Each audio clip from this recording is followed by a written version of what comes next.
Hello guys, welcome back to my channel. আশা করছি তোমরা সবাই খুব ভালো আছো, আমিও খুব ভালো আছি। তো আজকে আমি চলে এসেছি শীতকালের একটি সুন্দর মজাদার টক ঝাল একটা খাবারের রেসিপি নিয়ে। সেটা হলো কদবেল বাটা।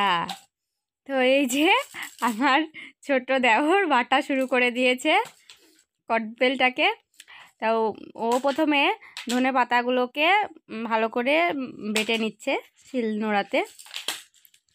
তো প্রথমে ধনে পাতাগুলো ভালো করে যেন মিহি হয়ে যায় সেরকমভাবে বেটে নিব।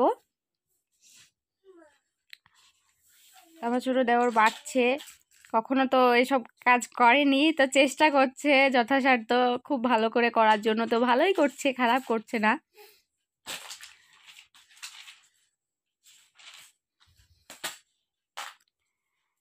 কদবেল খেতে কার কার ভালো লাগে আমাকে কমেন্টে অবশ্যই জানাবেন। আর কে কীরকম করে খান সেটা তো আমি জানি না, তো এরকম করে অবশ্যই ট্রাই করবেন আর আমাকে জানাবেন কীরকম লাগলো। এবার লঙ্কা আর লবণগুলোকে ভালো করে গুঁড়ো করে নেব। তারপরে ওই ধনে পাতাটার সঙ্গে মিক্স করে নেব।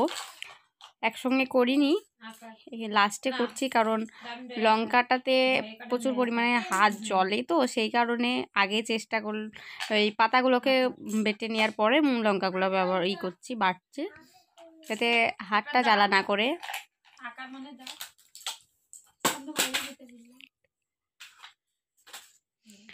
এই যে বাটা হয়ে গিয়েছে লঙ্কাটাও।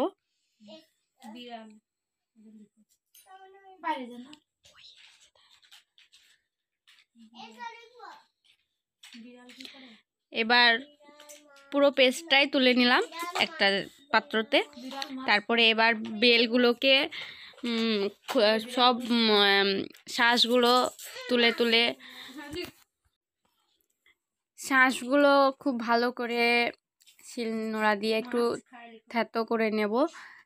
ওগুলো একটু শক্ত শক্ত আছে, সবটা পাকেনি, যেহেতু হালকা কাঁচা কাঁচাও হয়ে আছে, সেই কারণে শিলনোড়া দিয়ে একটু থেতলিয়ে নেব।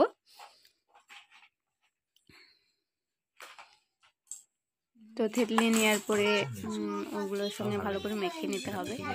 তো একটু শক্ত শক্ত হয়ে আছে, তাই দেওরটা একটু ভেঙে ভেঙে নেওয়ার চেষ্টা করছে। তো ভাঙছিল না হাত দিয়ে কিছুটা, একটা খুব পেকে গিয়েছে, একটা পাকেনি খুব একটা, সেই কারণে ওটাকে একটু থেতো করে নিচ্ছে।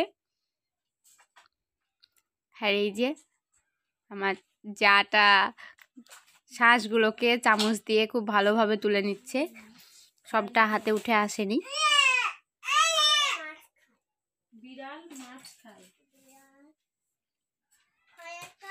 সব শাঁসগুলো তোলা হয়ে গেছে, থেতো করাও হয়ে গেছে। এবার আমার দেওর মাখতে লেগেছে, ওগুলোকে খুব ভালো করে মেখে নিচ্ছে। আমরা বাহিরে করছিলাম এগুলো উঠোনে, আর সেখানে প্রচণ্ড পরিমাণে রোদ ছিল, সেই রৌদ্রর ছটাটা পড়ছিল, সেই কারণে ক্যামেরাতে একটু ঝাপসা ঝাপসা দেখা যাচ্ছিল। এইরকমভাবে পুরো বেলটাকে লঙ্কা বাটা ধনেপাতা বাটা দিয়ে মেখে নিল।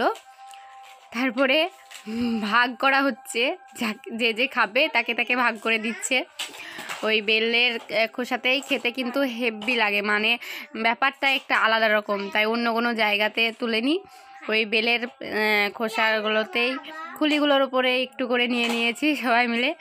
এই যে আমাদের বাড়ির একটা পুচকি, এটা হচ্ছে আমার বড় ভাসুরের মেয়ে, বেল বাটা খাচ্ছে আর এনজয় করছে।